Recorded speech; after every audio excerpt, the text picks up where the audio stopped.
Hey everyone, it's Jonas here and welcome to this video.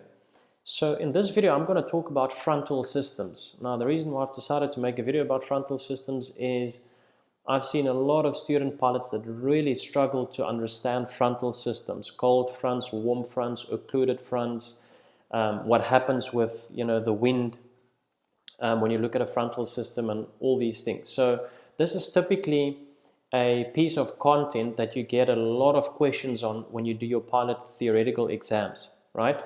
So they ask you a lot about frontal systems, and if you don't understand it, and very few people actually know that this is something that you need to understand, you can't just study it like a parrot, right? You need to understand what is a frontal system and how everything works.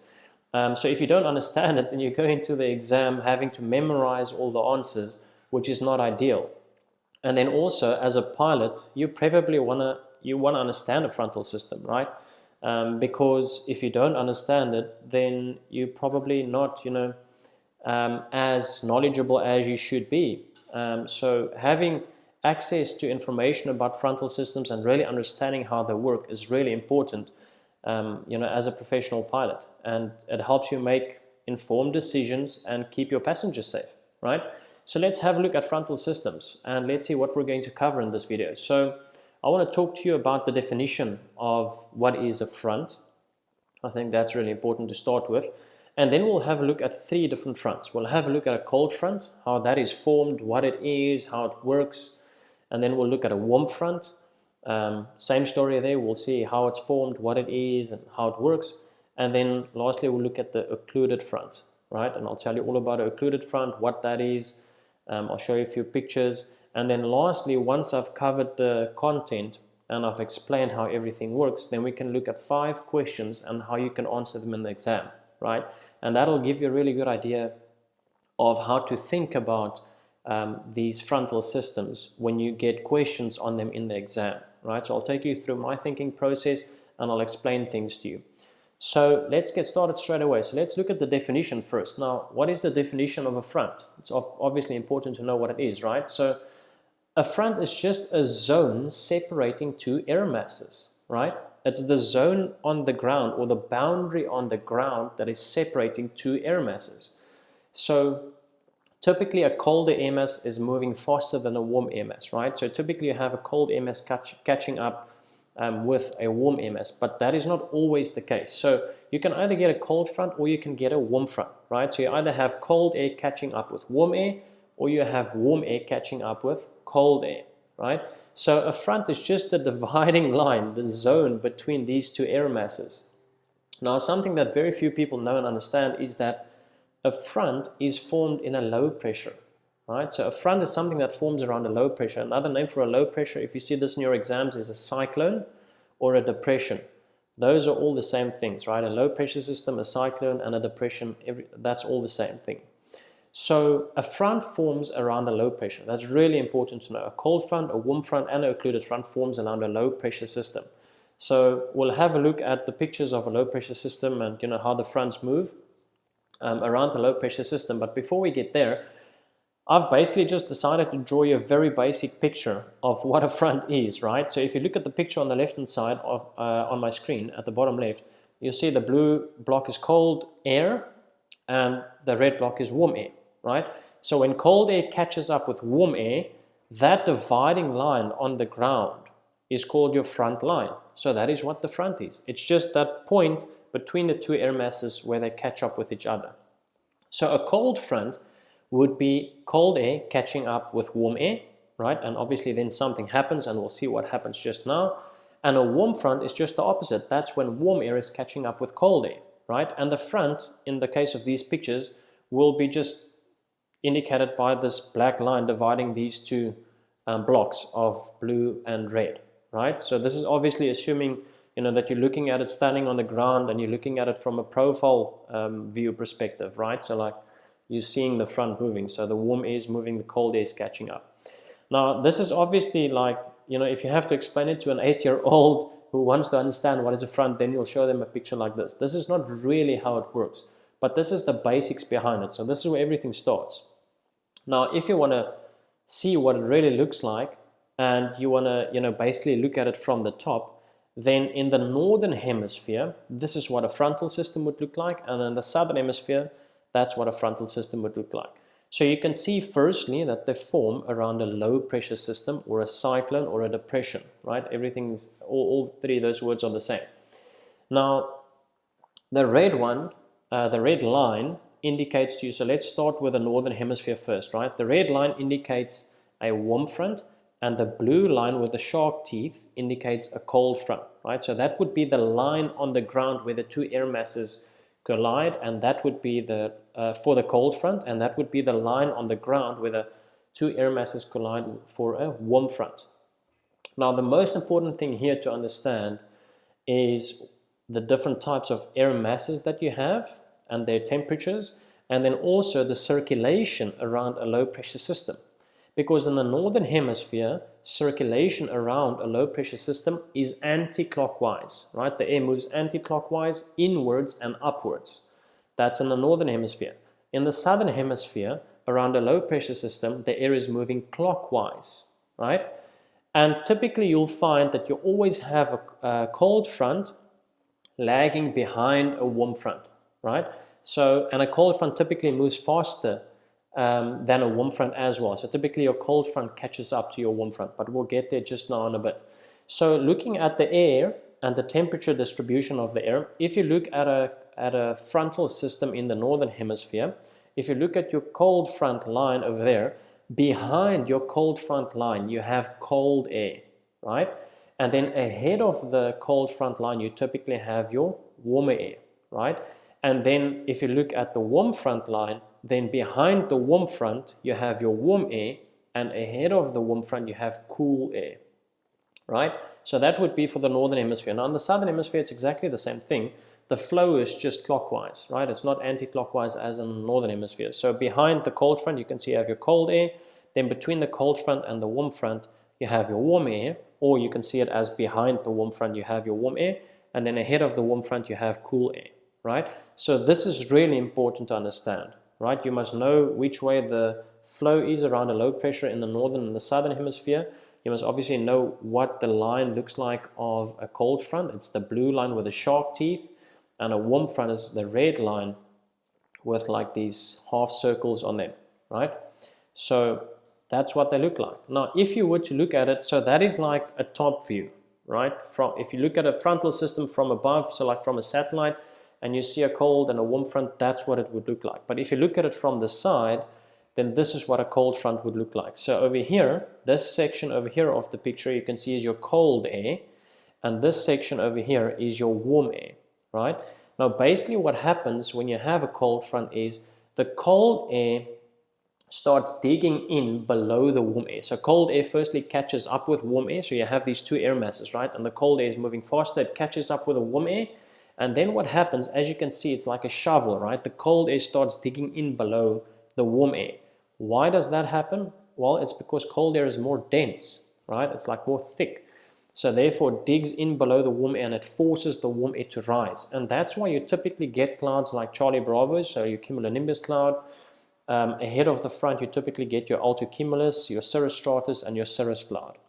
So if you are flying towards a cold front, the first thing that you'll see, like I think it's about 500 miles or something like that ahead of the front, you can start seeing cirrus clouds and then cirrostratus clouds, and then you start seeing the altocumulus, and then the big boy hits you, and that's the Charlie Bravo, right?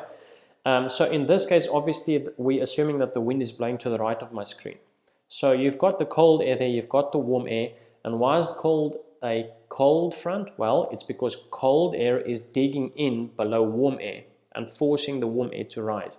So you can see that this is what the front looks like, right? If you look at it from a frontal, from a profile perspective, and then there's the front line on the ground, the blue line with the shark teeth on them, right? So this is a cold front, right? Really important.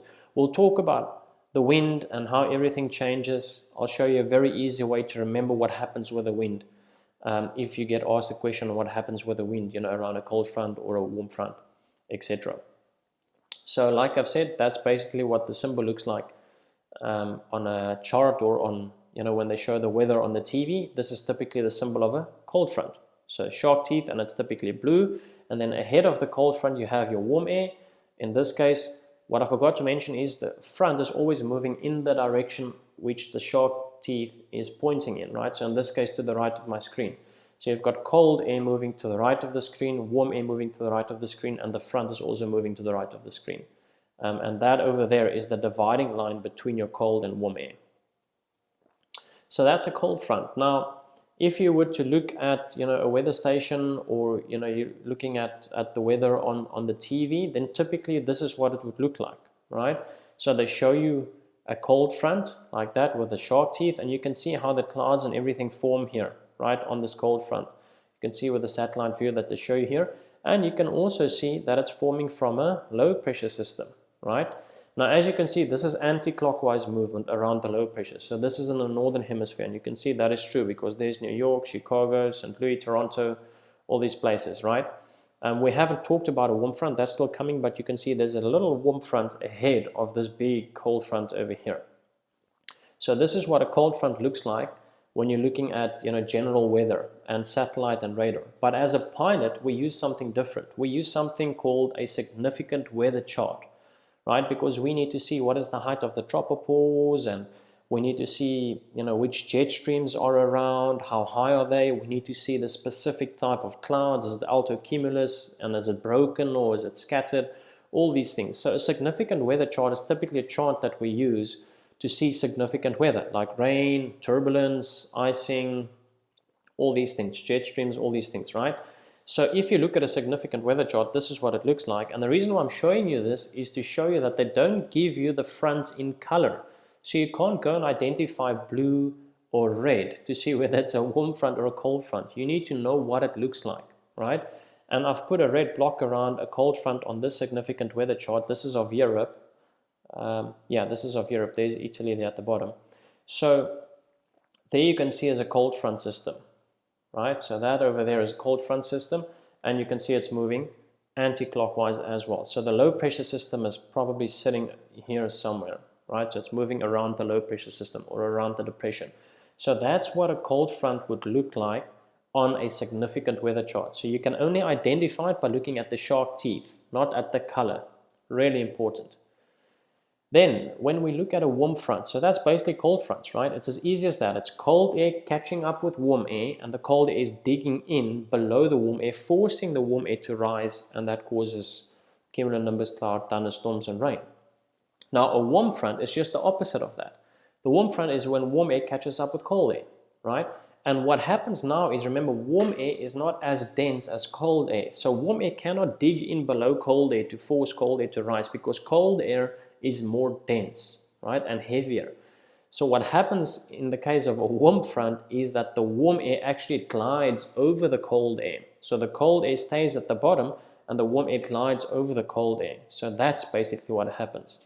So you have your warm air over here on the left hand side of the picture and your cold air on the right hand side of the picture, and you can see that that is what the warm front looks like. So you can see there's your red line on the ground, that's your front line with these half circles on them, indicating the warm front line on the ground.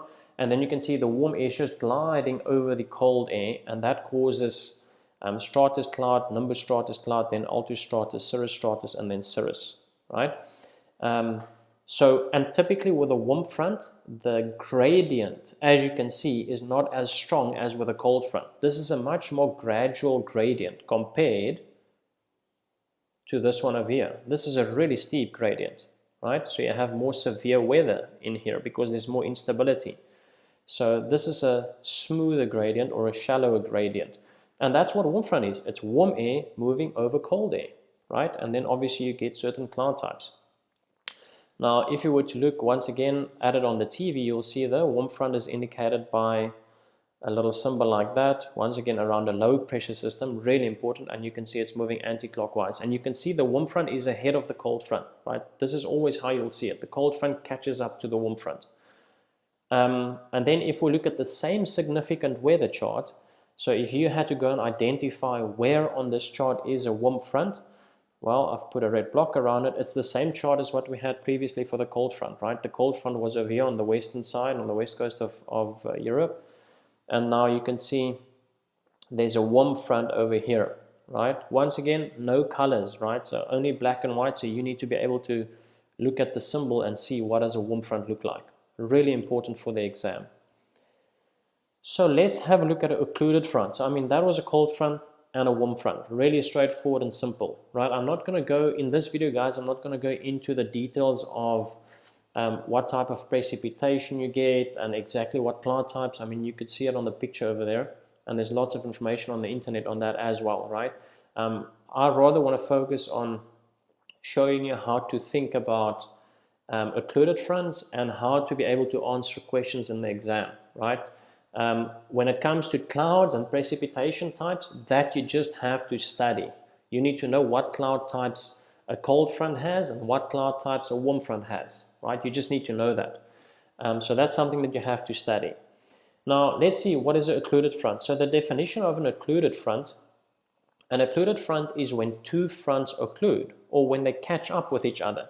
So if you have like a warm front moving ahead and the cold front is coming and it catches up with a warm front, that is seen as an occluded front, right? So you get two types of occluded fronts. One is called a cold front occlusion and the other one is called a warm front occlusion. Now, a lot of people get confused here. They think that with a warm front occlusion, that the warm front catches up with a cold front. That is not the case. It's always the cold front that catches up with the warm front, always, right? But then what happens when the cold front catches up with the warm front, what happens when they catch up with each other and what happens to the air, whether the cold air is digging in below the warm air or whether the cooler air is moving over the warm air, that is where it gets its name from. And I'll show you exactly now with a few pictures how we get there. So the most important thing here to remember is that it's always a cold front catching up with a warm front, right? So if we look at a cold front occlusion, this happens when a cold front catches up to a warm front, and when the cold front air, so the air that you have behind the cold front, if that air is colder than the air of the warm front, that causes a cold front to dig in under below the warm front, and that causes a cold front occlusion, right? So it's called a cold front occlusion because the air between the two fronts, the cold air has got colder air, right, than the warm front. And so it's the same as what happens with a normal cold front, right? So when you have cold air digging in below warm air, the same with a cold front occlusion, but now it's just two fronts that is colliding, not just two air masses, it's two fronts. So now the cold front digs in below the warm front. And then with a warm front occlusion, it's just the opposite. This happens when the cold front catches up to a warm front. Once again, the cold front catches up to the warm front. And when the cold front air is warmer than the warm front air. So now the cold front air that is catching up with the warm front, that air in the cold front is hotter than the air of the warm front, right? And that causes now the air of the cold front to move over the air of the warm front. That is, if you can understand that, you like 99% there, right? You need to understand that it's all about which air is colder. Is the air of the cold front colder because that means it's going to dig in below the warm front? Or is the air of the warm front colder than the cold front's air? And that means that the cold front will then move over the warm front. Now, I mean, if I have to think back when I initially got started with my pilot training, this confused the hell out of me because I couldn't see why would a warm front have why would a warm front have colder temperatures than a cold front? Because you connect the words cold and warm with the front, and then according to that, you make the decision of which one has got colder temperatures, right? But that is not the case. A warm front the air ahead of a warm front can have cooler temperatures or colder temperatures than the air behind a cold front, right? A warm front and a cold front only forms between two air masses, so that's the relativity between the temperatures. But when you look at an occlusion, it's the relativity between a cold front and a warm front, not just two air masses. So let's move one slide further and see what happens. So basically, I mean, I've shown you this picture earlier. It's in the northern hemisphere around a low pressure system. There's your warm front, there's your cold front, and this is in the southern hemisphere. You can see it's clockwise movement. There's the cold front, there's the warm front. Now, if we look at the air distribution, like I've said, behind the cold front, you have cold air. Behind the warm front, you have warm air, and ahead of the warm front, you have cool air, And the same over here. It's just the anti-clockwise flow of air, clockwise flow of air in the southern hemisphere and anti-clockwise flow of air in the northern hemisphere. Now, an occluded front, what happens? That is what happens. So we go from there, and the cold front starts moving up, and it catches up with the warm front, and in this case, obviously clockwise, and that is what happens, right? Now, when the cold front hits the warm front, we need to look at the temperatures of the air behind the cold front and the temperature of the air ahead of the warm front to see what is going to happen, right? So let's see, I've put some figures in here so you can see what I'm talking about. So the first one I'm going to explain to you is a cold occluded front, right? So this means that the air is going to be cold, the air behind the cold front is going to be colder than the air ahead of the warm front. So I'm just going to show you the northern hemisphere example. Obviously for the southern hemisphere everything is the same, it's just the flow is the other way around, right? It's going to be clockwise, not anti-clockwise. So northern hemisphere. If we take an example where we say behind the cold front, the air is 20 degrees Celsius, right? This is your cold air, it's 20 degrees Celsius. Then, and these are just figures that I've used, you know, I'm trying to explain to you with figures what happens so that you understand the picture better. Then the warm air is 25 degrees Celsius and the cool air is 22 degrees Celsius. So you can see that the air ahead of the warm front, which is 22 degrees Celsius, that's a little bit hotter than the air behind the cold front, right?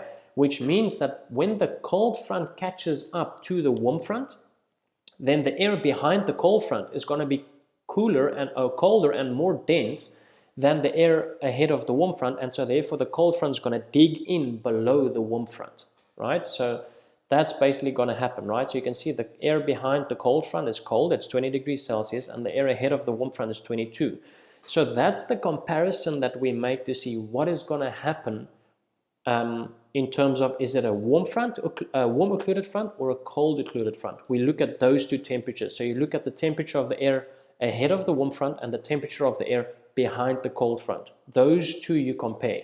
And when the air behind the cold front is colder than the air ahead of the warm front, then you can know it's going to be a cold occluded front, right? Because the cold front is going to dig in below the warm front. That's why it's called cold occluded front, right? So the name comes from which front has the colder air. In this case, the cold front has the colder air. That's why it's called cold occluded front, right? It's as easy as that. And now if you were to look at, you know, what it would look like on a significant weather chart, obviously they won't have the colors that is shown on this picture, but you can see there's the low pressure system over there, and then there's a warm front over there, and then here's the cold front, and you can clearly see that the cold front has caught up with the warm front, right? And then that purple section over there, that is your occluded front, right? Now, how do we know it's a cold occluded front? Just by looking at this picture, right? What you can look at is if the occluded front part, so that purple part, if it follows in the same profile or the same form as the rest of the cold front, then you can know that it is a cold occluded front, right? You can see it's basically just an extension of this blue line, right? But if this section of the red line was purple, then it would have been a warm occluded front. So if you look at a significant weather chart and you're trying to figure out, is it a cold occluded front or is it a warm occluded front? Look at the occluded front section, right, the purple section in this case, and see which form does it take. Does it take the form? Is it an extension of the cold front or is it an extension of the warm front? And if it's an extension of the cold front, it's a cold occluded front. If it's an extension of the warm front, it's a warm occluded front, right? And I'll show you a picture of the warm occluded front just now. But then what you'll also get in the exam is you might get a picture like this, and then they put C and D there and like a dotted line, and then they say, you know, which picture, they give you a few pictures and they say which profile view would, you know, be the one from C to D, and then they give you a picture like this. This is obviously the correct picture, right? They'll give you all sorts of pictures. But this is the correct picture, and you can see that's the cold front over there, that section, and that section there is the warm front. So what has happened over here? The cold front has got colder air than the air ahead of the warm front. So therefore that air is going to dig in. As you can see over here, it's digging in this section over here below the warm front, forcing that warm air to rise a little bit, right? So this is what the profile view would look like if on a cold front occlusion or on a cold occluded front. You must look for the cold front going in beneath the warm front, right? Because that means that the cold air of the cold front is colder than the cool air of the warm front. Really important. Then warm occluded front. So let's have a look at a warm occluded front. Now it's just going to be the opposite, right? Still for the northern hemisphere, still around a low pressure, everything remains the same. So there's your warm front, here's your cold front. Now I've changed the temperatures a little bit. So earlier we had 20 degrees Celsius for our cold air behind the cold front. We had 25 degrees Celsius for our warm air, and we had 22 degrees Celsius for the air ahead of the warm front. But you can also have a warm front which has got air ahead of it that is 15 degrees Celsius, and then behind it it's 25 degrees Celsius. That's still seen as a warm front, because this warm air is, catching up to the cool air, and it's just going to move over that cool air. But now the significance comes in when this cold front over here catches up to that warm front line, because now this air is not colder than that air anymore, right? So now the deciding factor is this air over here. This is the more dense air, the air ahead of the warm front. So when that happens, you can see the comparison now, right? This air over here is warmer than the air ahead of the warm front. So what's going to happen? We're going to have a warm occluded front. Why is it a warm occluded front? Because the warm front has colder air than the cold front. So remember, like I said earlier, the name comes from which front has the colder air. In this case, the warm front has got the colder air. In the previous scenario, the cold front had the colder air. That's why it was called a cold occluded front. If you can remember that, you'll be able to answer questions on this very easily, right? And then, sorry, that is a mistake over there. That should be warm occluded front, obviously. But this is what a warm occluded front would look like. And it's the same picture as we had earlier, right? For the it's the same as this one here. You can see it's a low pressure system with a cold front and a warm front. But now in this case, you can see that the occluded front, that section over there, follows the profile of the warm front, right? So just by looking at the picture, you can see, okay, the occluded front is following the profile or the form of the warm front. So that means it's a warm occluded front, right? So just ignore that spelling mistake there. I can actually fix it. There we go. So that's a warm occluded front. So now if you have to go and look at the profile view, from A to B, you imagine yourself standing on the side and looking at this phenomena, this, cold front moving, catching up with a warm front.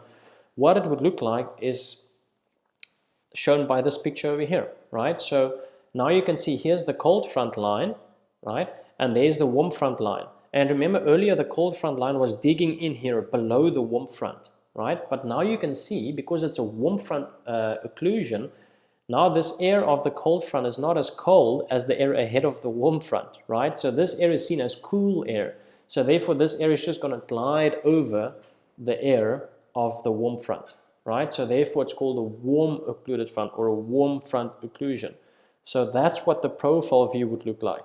So if you need to identify this in the exam, number one, look at which profile does it follow. Does it follow the profile or the form of the warm front, or does it follow the profile or the form of the cold front, right? So where does it extend? And then secondly, think of the profile view. If you have a warm occluded front, it means the cold front doesn't have air as cold as the warm front, right? So the cold front air is just going to move over the warm front, and you can clearly see that. Here's the cold front and it's moving over the warm front. That warm front is just sitting there because that air below the warm front is really, really cold. So that is a warm occluded front. Now, you'll get a lot of questions with regards to wind when it comes to occluded fronts, right? So the wind in and around a front can be determined by drawing a very simple picture of a low pressure system and then looking at the circulation of wind around that pressure system, right? I see a lot of students struggling with this, but guys, this is really simple and straightforward. If you can just draw the picture, and if you can understand the picture that I've shown you there, you're like 99.9% there, right? So in the northern hemisphere, and I'll show you the picture now, just before I forget to mention, I will show you the picture. The northern hemisphere, the movement is anti-clockwise. We know that, right? Around a low pressure, the movement is anti-clockwise. You have to remember that. In the southern hemisphere, the movement around a low pressure system is clockwise, right? It's called a cyclone. Obviously, in both hemispheres, it's called a cyclone, and it's also called a depression, right? Like we've said earlier. So make sure you have the movement right. Now, if we have a look at the northern hemisphere and the southern hemisphere, you can see it's the same pictures we had earlier with the temperatures. These arrows over here indicate the circulation of air around the low pressure system. Obviously, we know that it's actually moving inwards. I've just drawn them like this because you'll see now I'm going to show you how to use a picture like this to determine what happens with the wind when you fly through a warm front or through a cold front. Because if you can understand this picture, if you can draw low pressure, just an L, and you can draw a warm front and a cold front behind it, and you understand what happens with the circulation of air around the low pressure system, you'll be able to answer any wind questions on these frontal systems, right? So the important thing here is you can see that the air moves straight. You'll typically see the isobars are straight between the cold front and the warm front, right? So that arrow is straight up, and then obviously it's anti-clockwise around the low pressure system, right? And then in the southern hemisphere, it's just the opposite. So you can see that arrow is straight over there. It basically indicates the circulation of air, from the cold front to the warm front, and then it goes clockwise around the low pressure system. Now, imagine you're an aircraft flying, right? And I'm just going to give you an idea of types of questions. We'll do the actual questions just now, but I just want to give you an idea of questions that they can ask you. They might tell you that in the northern hemisphere, you're flying through a warm front, right? Which means that you're approaching the warm front head on, right? So that's that aircraft over there. So now these arrows indicate the wind. And when you draw a picture like this, always take it as north at the top, east on the right hand side, south at the bottom, and west on the left hand side. And the same in the southern hemisphere. Always draw your pictures with north at the top, east on the right, south, and then west. And if you look at this aircraft, when it's flying towards the warm front, you can see that the wind that it is encountering in this area of the warm front, so in other words, in the area ahead of the warm front, is indicated by that arrow over there. And that arrow comes from the bottom right hand side of my screen. So if we have north at the top, this is like a south easterly wind blowing, right? So like a 135 degrees wind. So initially, this arrow indicates the type of wind the aircraft is encountering, and that's southeasterly. Remember, a wind gets its name from where it's coming. So don't let it confuse you that it's pointing in the northwesterly direction. It's coming from the southeast, right? So you've got a southeasterly wind in this case. And then as you fly through the warm front, look what happens now. There's the arrow. So now the wind has changed from a southeasterly wind, and now it's veered, right? It's moved clockwise, and now it's a southerly wind, basically blowing straight onto the nose. So when you fly through a warm front in the northern hemisphere, the wind will veer, right? And you can see it happening here. It's from a southeasterly into a southerly wind, so that is called veering. And then when you have the aircraft and it's flying through the cold front, now the aircraft is encountering a southerly wind again, ahead of the cold front. And as soon as you've gone, through the cold front, then the wind is going to change further. You can see it was a southerly wind, now it's a southwesterly wind, right? So now the wind has veered even further. So once again, the wind has veered from a southerly to a southwesterly. And they can ask you specifics as well. They can ask you which change in wind direction can you anticipate when you fly through the cold front. And they can ask you, is it going to be southeast and then south and then southwest? Or is it going to be northwest and then northeast? Whatever the case might be. And then you can just use this picture to determine it, right? You can see it's southerly over there, then it's southwesterly, so the wind is veered. And then for a system in the southern hemisphere, obviously your arrows are going to be the other way around. It's going to be clockwise. Then if you take this aircraft, when it's flying ahead, when it's still on its way to the warm front line, you can see it's getting a wind basically directly from the east, right? Which is indicated by this black arrow over here. So it's basically blowing on the nose. And as soon as this aircraft would have gone through the warm front, it will get a wind that is a little bit more from the north. So now it's a northeasterly wind. So the wind has gone from east and it's gone anti-clockwise. Now it's blowing northeast. So that means that the wind is going to back, because an anti-clockwise movement of wind is called backing. So initially the wind was blowing from like 090 degrees, now it's blowing from 045 degrees, right? So the wind has backed. So you can just look at these arrows and imagine the aircraft flying through the front, compare where the aircraft is now with the arrow, and then compare the aircraft with the arrow when it's gone through the front. And then when the aircraft goes through the cold front, it's going to be the same story, right? You can see it's got a northeasterly wind blowing here, so coming from northeast, and then as soon as the aircraft has gone through that cold front, then the wind will back further, and now it's blowing from north, right? This is like a northerly wind blowing from the top right down. So then the wind has backed even further. So that is basically how you can answer these questions. It's honestly as easy as that. So let's have a look at questions to see how we can apply this knowledge. The first one is, which type of front or occlusion usually moves the fastest? And I've mentioned this earlier, right?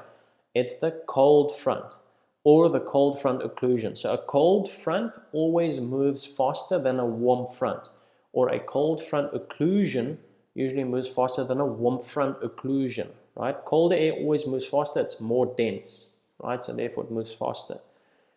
Question number 2. The general airflow around a depression in the southern hemisphere is what? So if you look at airflow around a depression, firstly you must obviously know what is a depression, right? It's a low pressure system, or it's also called a cyclone. So they can give you any of those words in the question: cyclone, depression, or low pressure. And you must know that they're all the same. And then they say it's in the southern hemisphere. And like I've just shown you, in the southern hemisphere, the circulation is clockwise around the low pressure system. Clockwise, inwards, and upwards, right? And then question number 3, refer to the annex. So I've got an annex. I'll show you the annex just now. An aircraft flying from A to B will experience a change in wind from, right? So let's have a look at the annex. So this is the annex that they give you. Now, before I answer the question, you obviously need to know what this is, right? And this is the only information that they'll give you. This is an annex that I've basically just drawn from, actual exam questions. And you need to know that these are your isobars. These circles over here, they are your isobars, right? And you can see right in the middle, that's probably where your low pressure is sitting, right? So as you go away from the center, the pressure increases, right? So your lowest pressure is right here in the middle. And then you need to see which way the circulation of the air is. And you can see that both these lines are bending to the right hand side of my screen. So that means the circulation of air is anti-clockwise. So this is a low pressure system which has got anti-clockwise circulation, meaning that we are in the northern hemisphere. That's the first thing that you need to know when you look at this picture. It's a low pressure system, and I've got 2 fronts on there. Typically you'll have your warm front ahead, right? Always ahead, your warm front over there, and then you have your cold front following. And as you can see, there's a little bit of an extension there on the cold front, so that's probably your occlusion, right? A cold front occlusion, because it follows the form of the cold front. So that's what you must see when you look at this picture. Now the question was, if you were flying from A, which is over there, to B over there, what is going to happen? Which wind are you going to encounter as you fly through this warm front and then later through the cold front on your way to B? So to see that, you can just draw the arrows, right? Like I've shown you earlier, you can just draw anti-clockwise circulation of air, and you can see that if you position the aircraft over there, the air is obviously moving, a little bit to the top right of my screen, so that would be like a southwesterly wind probably. So southwesterly wind you will have initially, and then as you fly through the warm front, the wind will veer to a westerly wind, and then as you fly through the cold front, the wind will veer further to a northwesterly wind. So typically this would be like a southerly wind, then it's going to be a westerly wind, and then a northwesterly wind, right? And so how do I know this? Well, you just draw the arrows like I've shown you earlier, right? It's just all about the circulation of air around the low pressure system. Just remember one thing, it's really important to know that the lines between the 2 fronts must be straight, right? So it's like a straight line between the warm front and the cold front, westerly winds. So in this case, the wind is veering and it's going from a southerly, then to a westerly, and then to a northwesterly as you fly from A to B. That would be the right answer. Question 4, refer to the annex, once again the same one. the wind direction at point C is, so let's say where's C? So there's point C. How do you know what is the wind? Well, you just draw your circulation, right? So in this case, it's anti-clockwise. So the wind direction at C, the wind's probably going to come down there. So it's going to be like a northerly wind, right? And how do I know that? Well, because the air goes around like that, and then it starts turning, bending down towards south, and then it's moving straight down. At C, it's probably moving straight down, right? So it's like a northerly wind that you'll find at C. That's question number 4. Then question number 5 is referred to the annex. Line D to E represents A, and then obviously they give you options, right? So they want to know line D to E. What is this line over here? And you must know this, right? It's a warm front line. Why? Because a warm front is always ahead of the cold front, which is here at the back. So they don't have to give you those half circles on them or the shark teeth, right? You must know that a warm front is ahead of a cold front. In this case, it's around, the low pressure system in the northern hemisphere. So line D to E must be a warm front.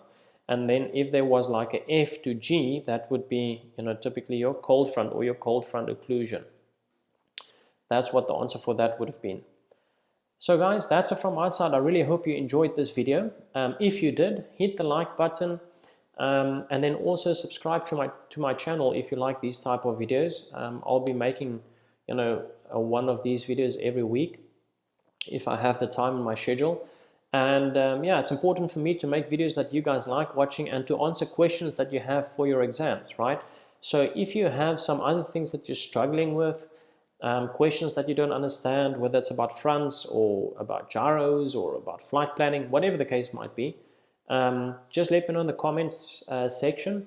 Tell me what you need help with, and then I'll see if I can make a nice video for you about whatever it is that you're struggling with. So hit the like button, hit the subscribe button, and then also in the information section below this video there will be a link. I'm really excited to announce that we have a few openings on our online pilot mentoring courses, right? And these are basically courses that mentor you through your exams. I'm one of the mentors, so I'll help you, through your exams. Our students are really getting amazing results. So if you're interested, there will be a link below this video. You can book a free consultation call with either myself or one of my team members. We'll jump on the call and we'll see if and how we can help you, right?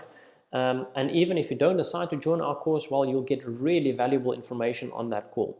So hit the like button, hit the subscribe button, go to the link below, book a call with us if you're interested in getting help, with passing your aviation exams in South Africa, and let me know in the comment section what you like and what you did not like, and what other videos you would like to see. So yeah, thanks. That's it from my side. I'll see you next time.